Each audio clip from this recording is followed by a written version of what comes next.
So if you weren't at yesterday's session, my name is Eric Day. I work at Rackspace in the cloud group, mostly on Drizzle, but I do this in my spare time, hack on Gearman. And my name is still Giuseppe, and I work with the MySQL community team with Oracle.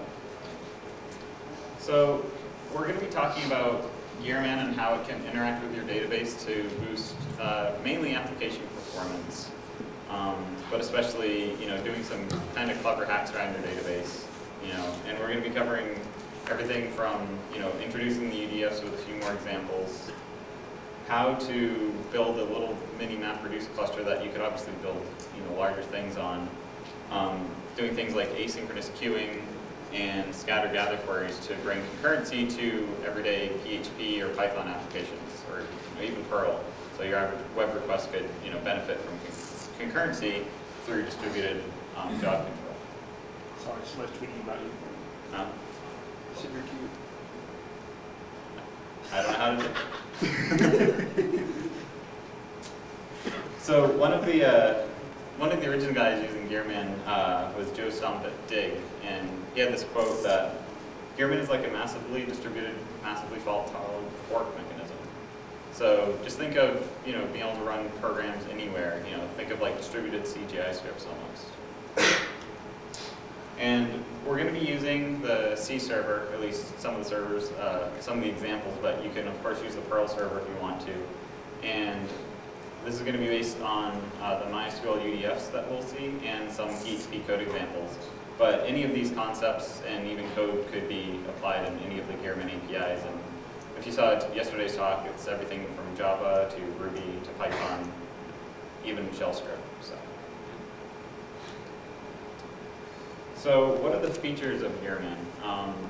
It's obviously open source. A lot of things are BSD licensed. A lot of the connectors are the appropriate license depending on who created them. For example, the PHP one is PHP license. The protocol is really simple, which means it tends to be really fast. There's not a lot of overhead to push Gearman jobs around. It's multi-language. So you can use it in pretty much any environment, and even in mixed environments. So if your front-end web guys love using Ruby, and your back-end guys love to write Python, which is pretty typical nowadays, they can interact with each other using Gearman as a middleman. Unlike some systems that restrict you to, say, a MapReduce-like paradigm, Gearman can really, suit any distributed computing architecture. So whether it's, a series of pipelines, or some other ad hoc, or just real simple, throw things into a queue. You can really build your application and do some pretty clever things in a short amount of time. It's also embeddable, which means it's really easy to add into existing applications, and you're also able to build an entire architecture on top of it. And this is actually what Yahoo did with MyBlogLog. One of the guys who worked there, he created this whole blogging architecture based on Gearman, and it runs something like 12 million jobs a day now. And we'll see that there's no single point of failure in the architecture if you set things up the right way, of course. Except on the screen. Ah. No single point of failure. Yes, at the very bottom that says no single point of failure. But it's not cropped here, so I can see it. So the real basics, it uses, it's a TCP protocol port. There's a client, worker, and job server. If you saw yesterday, you're already familiar with this, or if you've used it before. If you haven't seen it, which I hope you have, we're not going to get into too much detail, but you have your clients that submit jobs, your job server in the middle, make sure those jobs get done. It has some smart logic in there to make sure that jobs get restarted, and then workers pick up those jobs and actually perform it.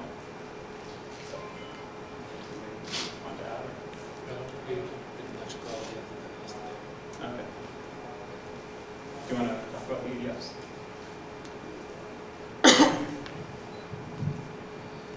Okay, so the MySQL UDF is my favorite part with Gearman.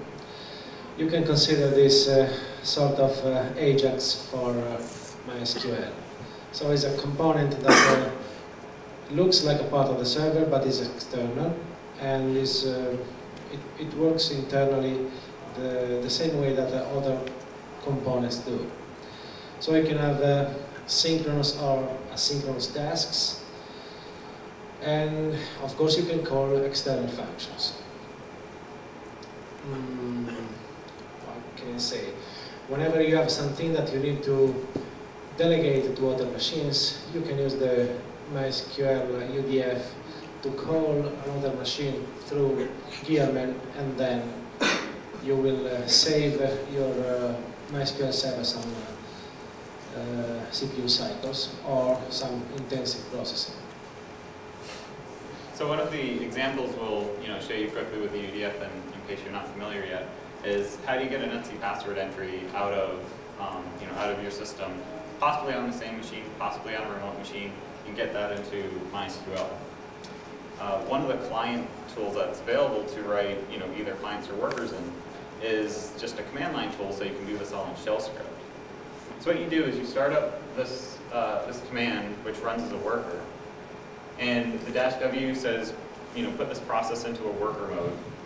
The function that it's registering is pass WD, and everything past the double hash just gets run for every job that's received by this worker. So it's not the most efficient thing, running SH with a couple pipeline processes, but it does the trick if you want to hack up something really quick. So all it does is grab the argument that was passed to it, which in this case is going to be the username, out of the password file, strips the new line, and then it gets shipped back to the job server for the client. So not a whole lot going on there. Now, if you have the UDFs installed, you say, here's my set of job servers that I want to use when I send requests. And then you can just run select Gearman do password, grab the user eday out, and you have your password entry. And you've run your first Gearman job. So there's not a whole lot to get this thing up and running. Notice that if you have an older version of the UDF, you don't get this result here, you get a null. So Eric fixed this last week. If you have something that was downloaded earlier than 2 weeks ago, then you don't see this. I think it's 0.5 has the correct return code for the server set in the UDF now. So any questions so far on some of the basic usage? All pretty simple. Like we said, it's fault tolerant and there's no single point of failure. So you can imagine here, if a client has submitted a job and the job server goes away, it can fail over because the client has the list of job servers available to it and has the logic in there, so it's a smart client to be able to say, hey, this job server that I was talking to failed, let me ask somebody else. So it's advised that you at least run 2 job servers in a high availability environment.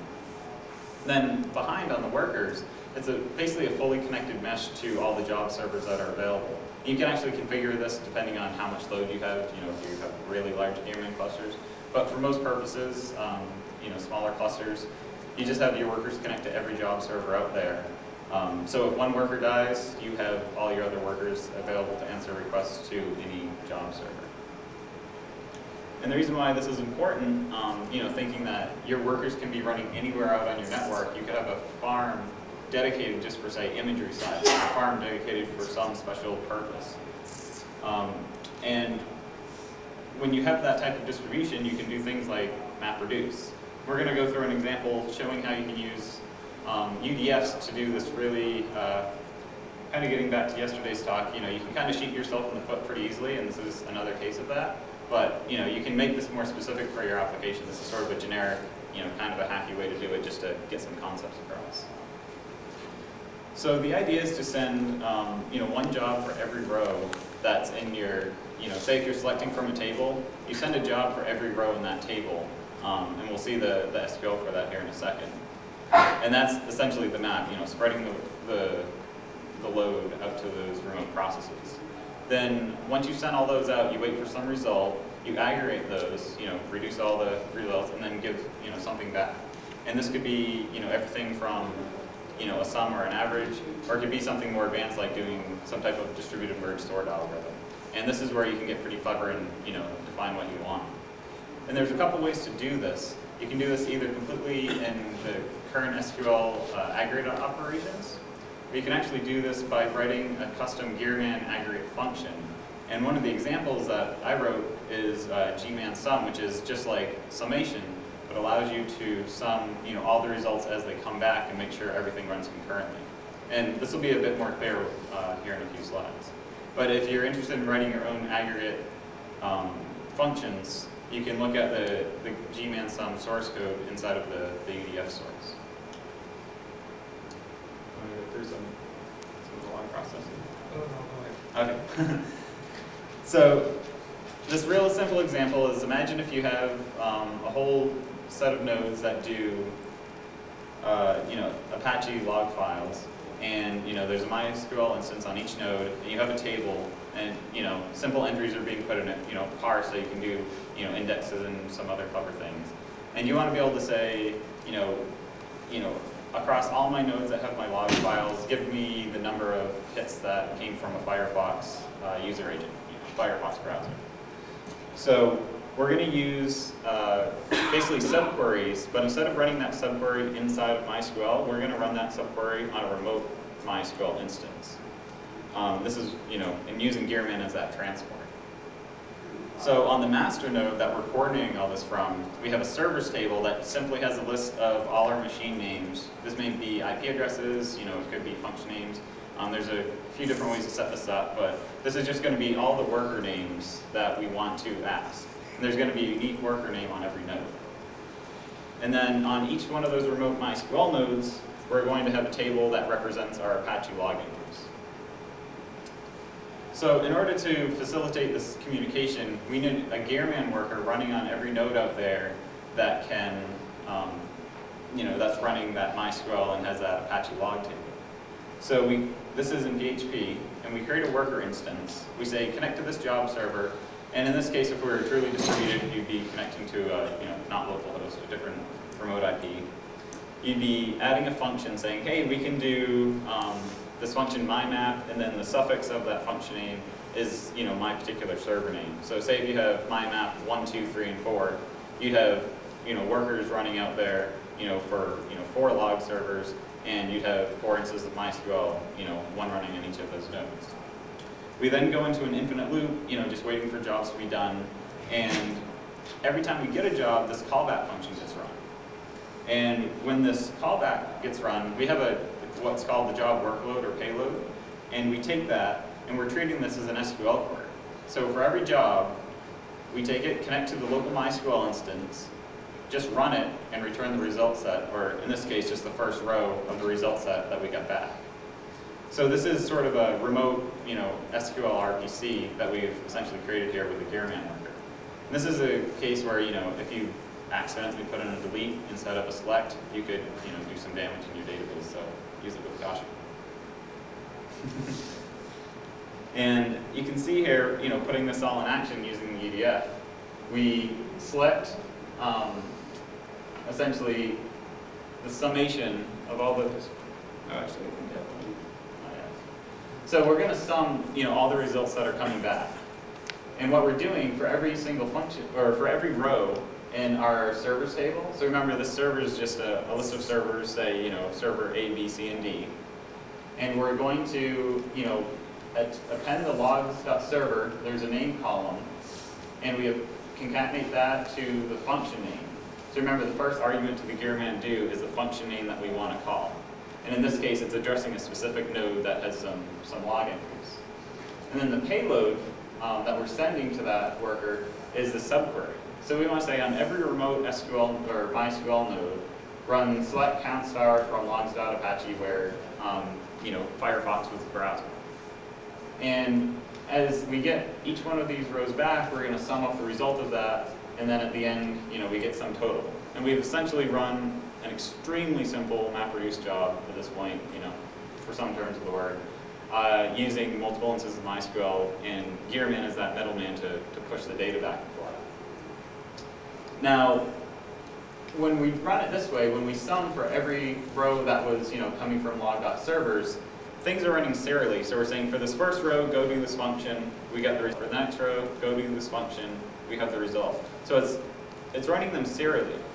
And what we can do is, instead of running it like this, we can use that Gearman aggregate function that allows them to run concurrently.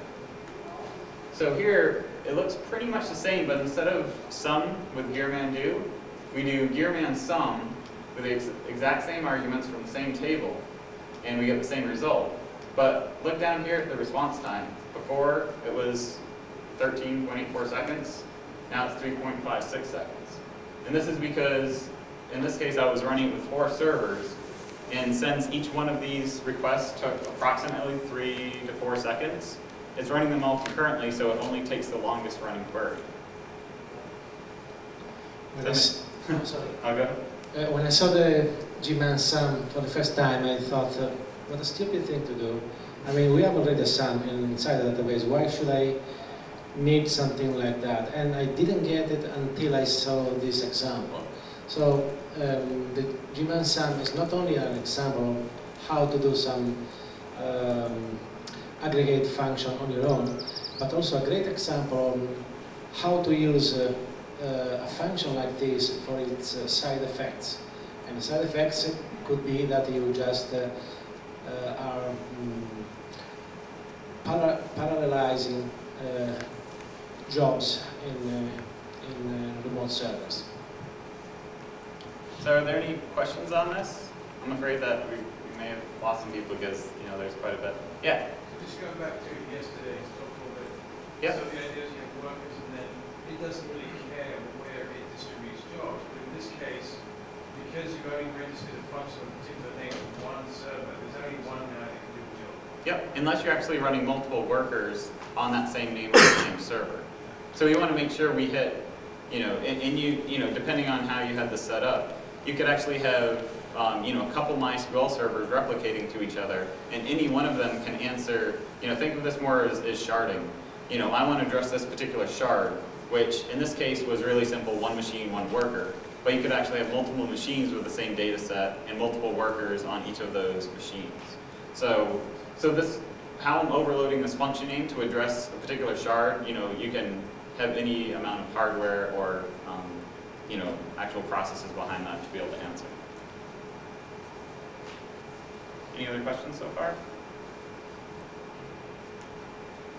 So moving on to the next example, you know, that's a couple of use cases using the UDFs and, you know, doing some MapReduce-like things. And maybe that example is not very useful, but hopefully it sort of plants the seed of, hey, I could do some, you know, more useful functions, and I could write my own aggregate user-defined functions to do something besides just summation, but, you know, maybe doing, you know, clickstream analysis or, you know, whatever business you guys are running, you know, apply it to that. Now, all these have been cases of synchronous operations. We've submitted a job, you know, waited for a result, and did something with that result. In this case, mostly just printing it back or summing them. But you can also do background tasks. And this is where, you know, I put something in the queue and then I just go away and, you know, it will get done. And as we talked about yesterday, there are, you know, the option of having persistent queues. So, you know, if it's not very important, you can just toss it in a queue, and if something goes wrong, you know, it may get lost. Or you can, you know, make sure it's persistent inside of a database like MySQL or SQLite, or there's a number of plugins available. So asynchronous queues, if you're not using them yet and you're doing, you know, especially for web applications, you know, there's a lot of things that you can sometimes just put in a queue for later processing because, you know, they don't need to slow down, you know, that initial page load. Things like, you know, sending an email, you don't necessarily want to wait and block while you're calling sendmail before you know, return the final page result to your client. Or, you know, things like stat counters and, you know, full text search indexing. You know, there's a lot of things you can say, put in a queue and do this later. One of the clever things you can do with asynchronous queues is batch operations, and that is, you know, if you know there's a large number of things that I need to do, you can just toss them all in a queue and do them all at once. You know, this is kind of like grouping your writes together if this is potentially hitting a database. So there's some, you know, for certain applications you can do batch operations. So I'm going to walk through an example where you're able to, you know, just a couple lines of code, you can take, you know, something like sending an email and putting it in a Gearman job.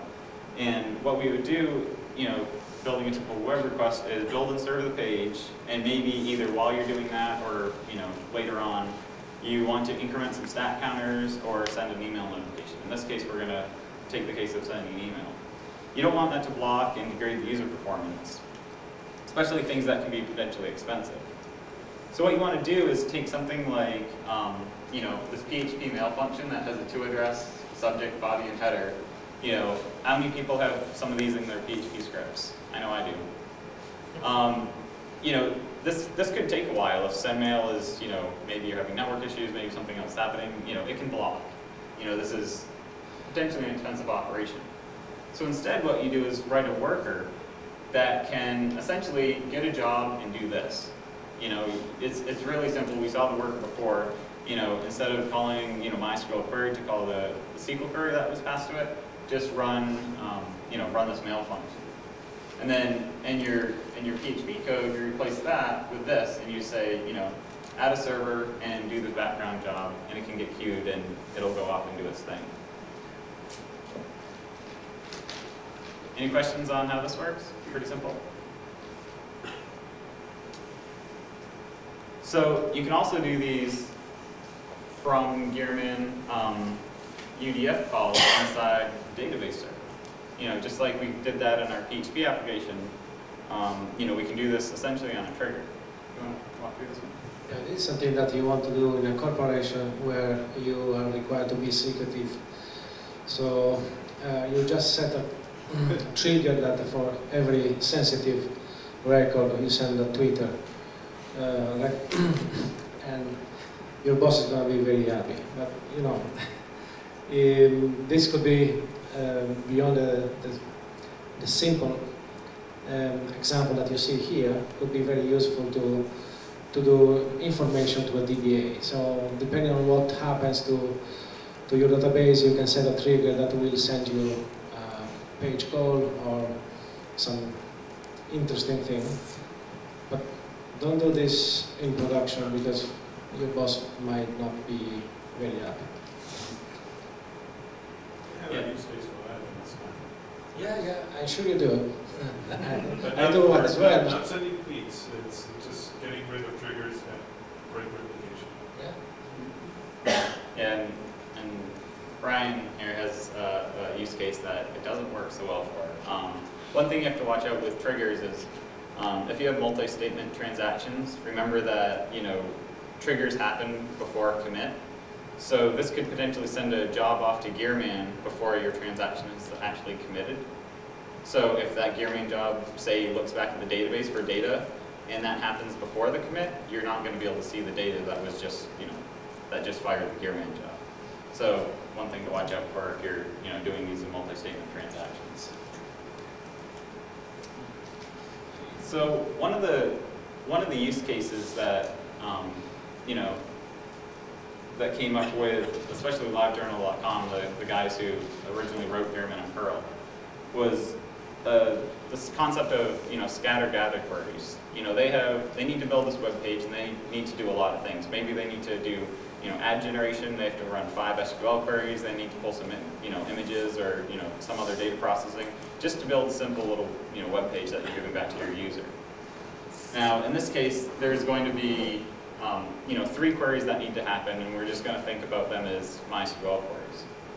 In this case, you have, you know, a short running query, and then a medium and a long running query. And ideally, what we'd like to do is, you know, if these queries aren't dependent on each other, if you can, you know, run them all at the same time, you know, maybe you're grabbing, you know, the number of blogs that you have, and you know, say the list of friends that have, you know, recently, you know, commented on you and something else. You know, they don't need to be transactional. You don't need a consistent view.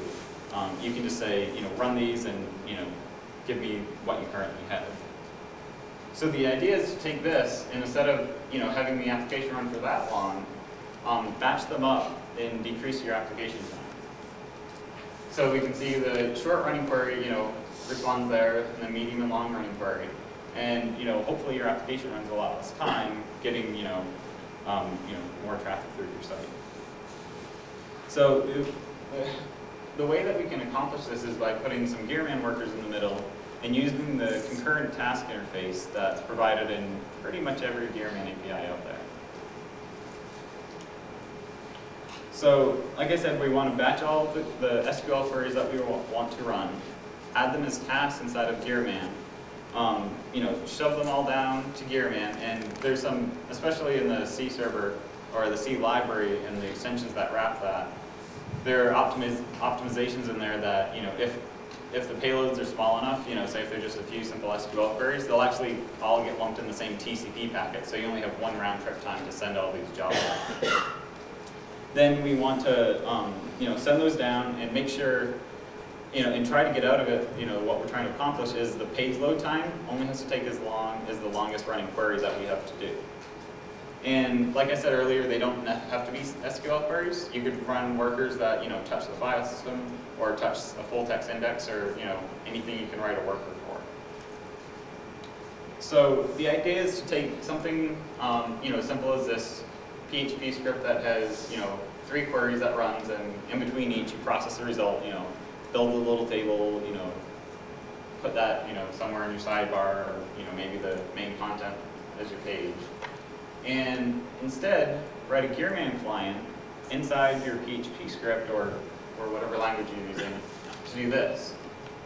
We create a Gearman client object, add some set of servers that we can connect to. The default is localhost with the default port. And then we add 3 tasks, and we say, run these 3 SQL queries, and these are the same queries that we had on the last slide.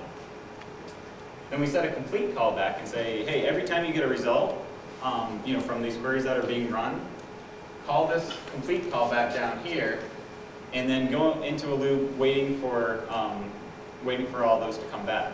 So what happens is these 3 things get batched up, hopefully in the same TCP packet, get sent to the job server. They all, get parsed out to workers, and they can all be running concurrently if you have enough workers available. And then as the results are being sent back, this function gets called, and you can process those results. And one of the nice things about Gearman, payloads and results that are being sent back and forth is they can be any piece of data up to 4 gigabytes. So you can just, take your normal MySQL result set and just, serialize it, or if you're in Perl, freeze it, send it back and deserialize it and do it. You can even, use XML or JSON or any serialization mechanism if you have to do cross-language support.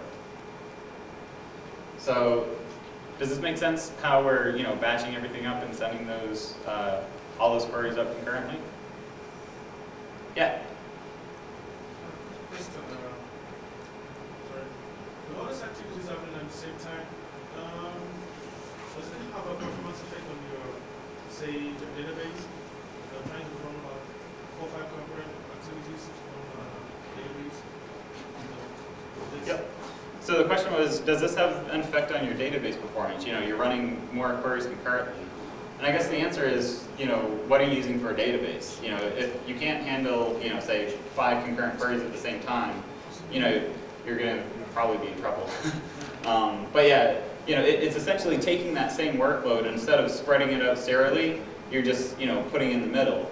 So if you have a really busy site that's, say, taking, hundreds of requests a second, instead of having all these, running queries that are stretched out and piling on top of each other, overlapping that way, you're essentially getting the same load, you're just, decreasing the load time for each one. So it should be the same load on your database, going from this to this. It's just, it's a different time that they're executed. You don't have to ask the same server for each query. If you have several slaves, you can ask different slaves.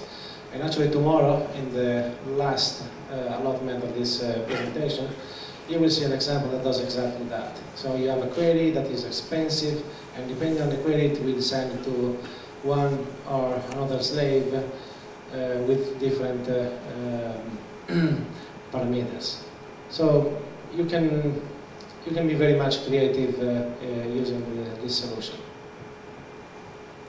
Yeah. What was the difference between, say, having a socket to each of your slaves and the time that would have to have those resources to run those queries versus Gearman, and how it would interface with if it were slaves or the same server?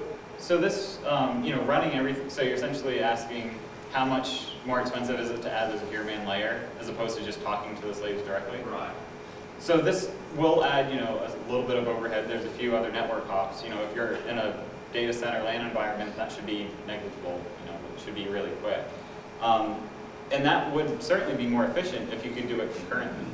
Now the problem is, most, very few interfaces out there allow you to run concurrent SQL queries, to all your databases out there at the same time. So, if you're in a PHP script, you're not going to, you don't have threads, you don't have any real concept of concurrency in the language. So this is a way sort of to hack it on top by, spreading it out to different workers. And the other nice thing about this is that, the way that the load balancing inside of Gearman works is that if a worker is busy, it's not going to take on work. So you're going to have a worker out there that can handle that load because it's going to be available to pick up the query. So certainly it's possible to make it a little more efficient by talking directly to the databases.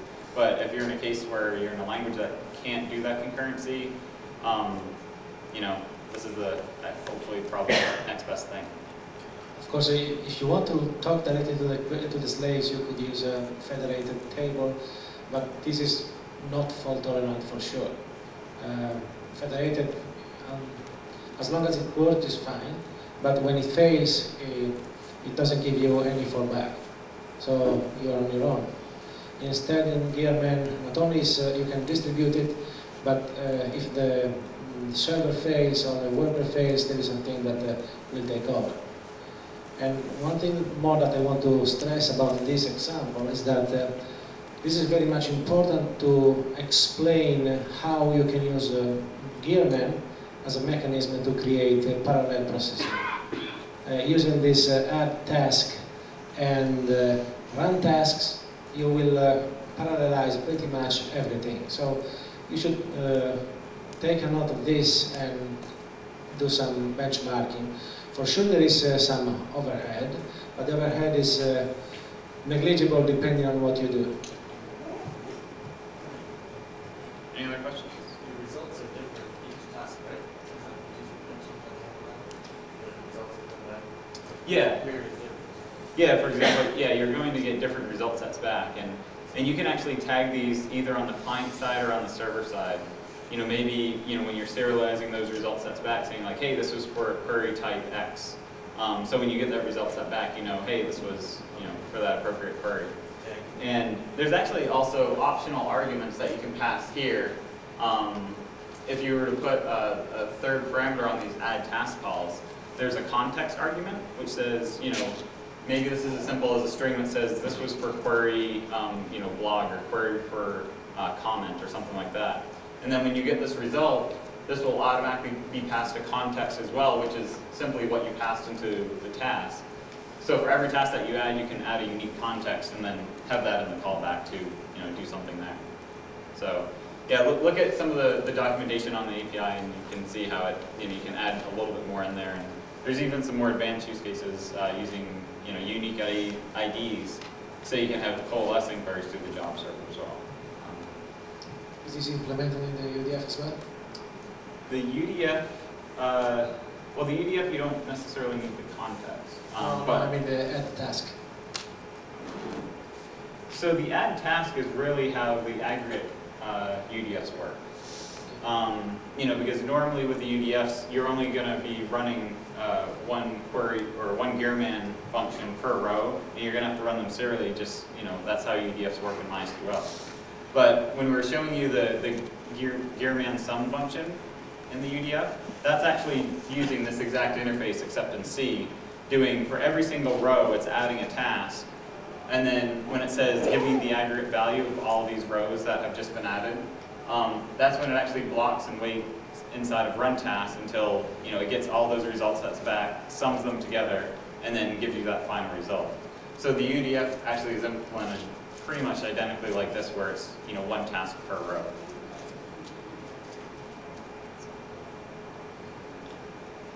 So we're going to have a BOF tonight actually at 8:30 p.m. So if you're interested in talking over more advanced use cases, we'll be there. And tomorrow, the third part of our Gearman talk series is going to be at 2 p.m. And Giuseppe has a lot of interesting hacks that we can do, using the same tools.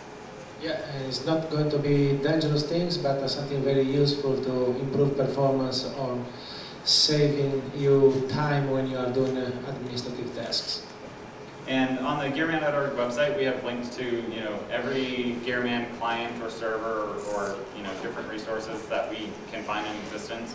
And it's an open wiki, so you can just get a free login and go in and add and do whatever you want. It's a real collaborative community. There's a lot of distributed developers working on different components. And we have a pretty active mailing list too. So if you have ideas like, hey, would this be a good use case for Gearman? Just join the mailing list and toss the idea out there. And chances are someone's probably already done it and may even have some source code they can share with you. And you don't have to be a developer if you want to contribute. It's enough, and actually very much appreciated if you file a bug report. Yep. So before we end, yesterday there was certainly some interest in learning more about how the persistent queues work, and I think we still have some more time, so I was going to show a little bit on the command line of actually how you can use some of the persistent queues. So when you run a background job, what you want to be able to do is say, I either don't care about it, so if the job server crashes, that's fine, we're not sure, we don't really care if that gets run or not. But let's see.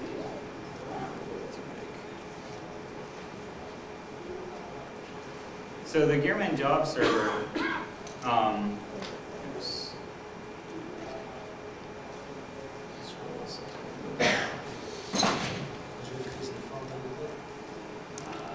It's a little strong, isn't it?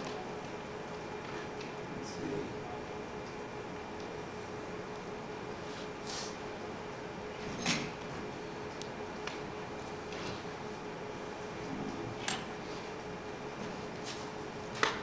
That's a little better.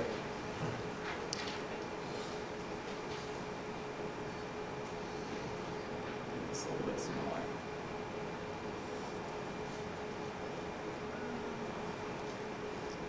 That's chopping off quite a bit.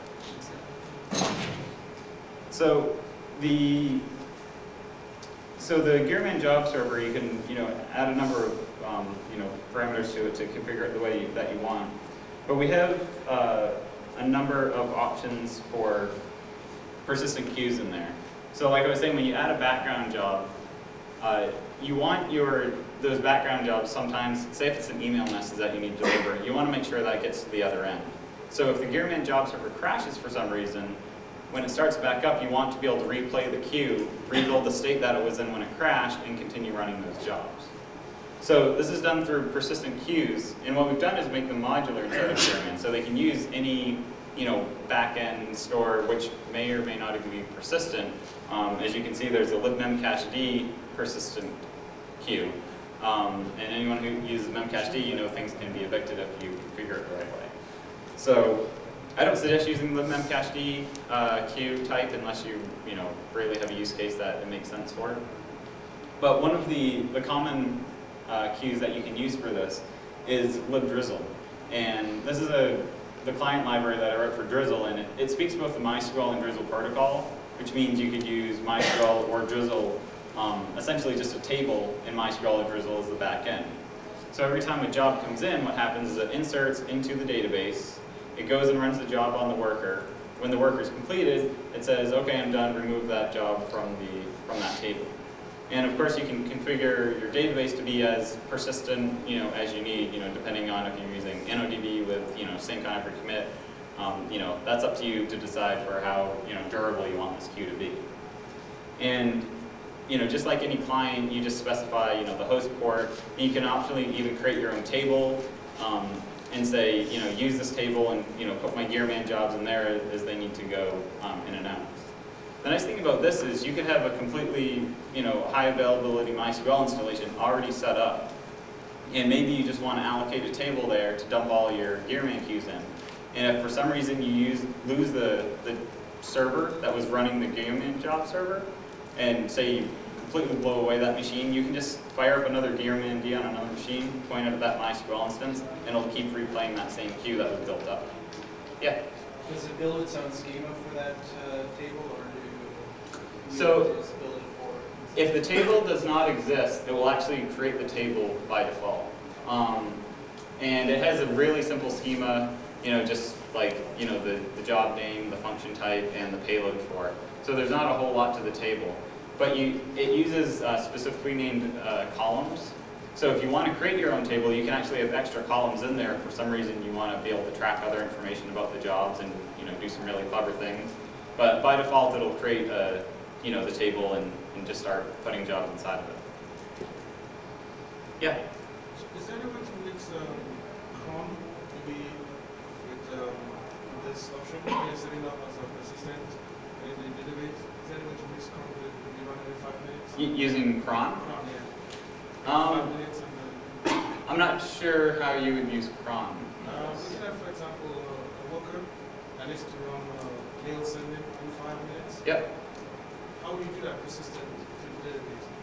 So you basically want to send certain jobs every. 5 minutes. Okay. Yeah. So this is kind of a separate question than persistent queues, really. And you can set up a cron job that either use the Gearman. What's that? No. I mean, what you're saying is you set up the cron and just pick it up one after the other and do by itself. Yeah. Okay, maybe just finish what you're saying. I can tell you that. Okay. Yeah. I'm curious to see what the use case is exactly. So with Drizzle, like I said, it can speak to both MySQL and Drizzle. And we also have a Postgres if you are a Postgres shop. I'm guessing you're not if you're here, but maybe.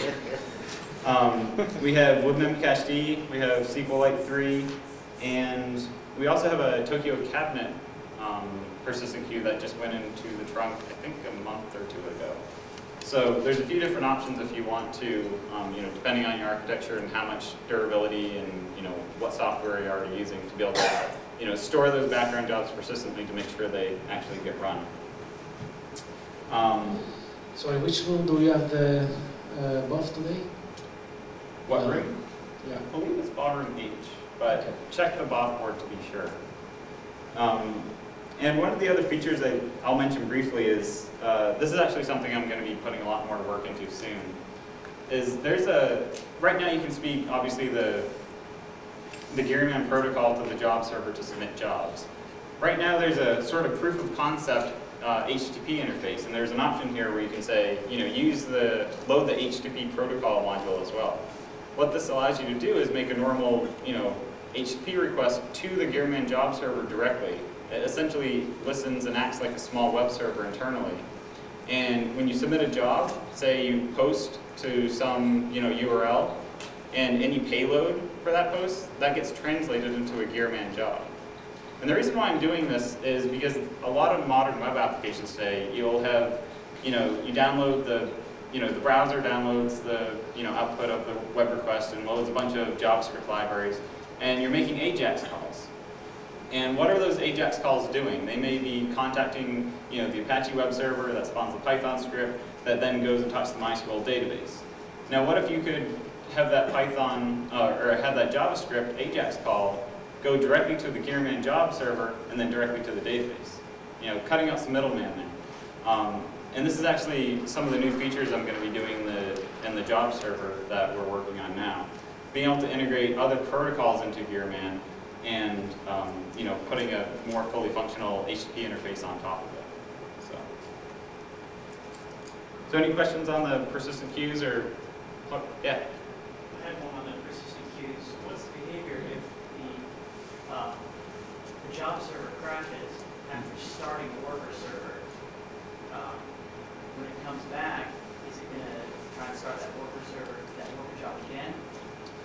Yeah. So this is one of the basic principles of Gearman jobs is they should probably be. It should be safe to run them more than once when you're running the persistent queue. And there are a number of ways to control this, depending on your application. You can have, some unique ID in your jobs and say, hey, has this unique ID been run? You could test that against your, the data store that you're running that job against, or maybe Memcached or something like that. But yeah, there is the possibility that you submit a job, it gets queued, the worker starts for it, the job server crashes. Now the worker doesn't even know that that job server crashed until it tries to send the result back to it. And at that point it's just like, oh, what can I do with this result? It just drops it and goes back listening to your remaining job servers. when that server comes back up, that queue or that job basically gets replayed into the job server queue, and it's going to be dished out again. So yeah, there is a chance that you will have duplicate jobs. So if your application doesn't handle this gracefully, you'll want to build those safeguards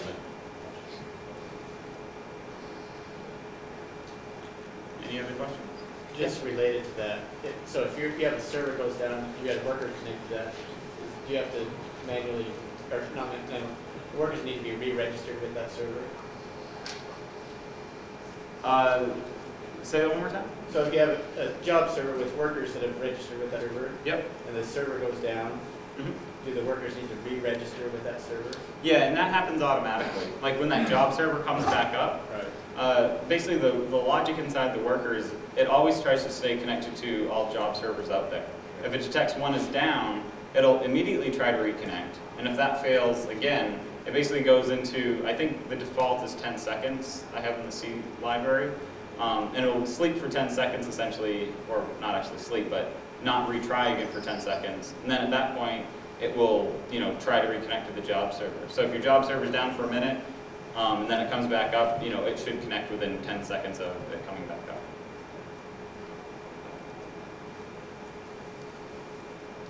Okay then, so thank you and see you tomorrow.